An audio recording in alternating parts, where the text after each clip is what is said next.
كنا انا ومحمود قاعدين زهقانين، فجه في بالي ان انا اجيب العلبه دي فيها 8 العاب. قلت يلا بينا يا محمود، استنى هوريك ال8 العاب، ما تستعجلش. محمود فرح بصراحه ومستعجل، قلت له ما تستعجلش يا حوده. بدات اطلع، اول حاجه طلع القواشيط والحاجات دي كلها في العلبه. بعد كده اول حاجه لعبه كونكت فور، كلنا عارفينها، خامتها مبدئيا تحفه، عجبتني جدا.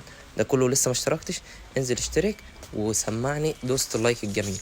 بدات اجمع لعبه كونكت فور، اصفر واحمر. انا خدت الاصفر ومحمود الاحمر. قلت له تعال نعرض للناس اول الالعاب وبعد كده ايه نلعب انا وانت.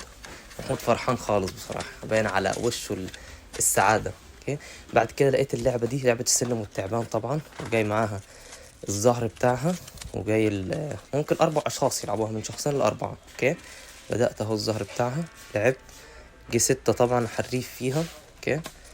وبعد كده جيت قلت استنى اوريهم الناس لعبة الطاولة دي، صح كده، طاولة. بعد كده شطرنج،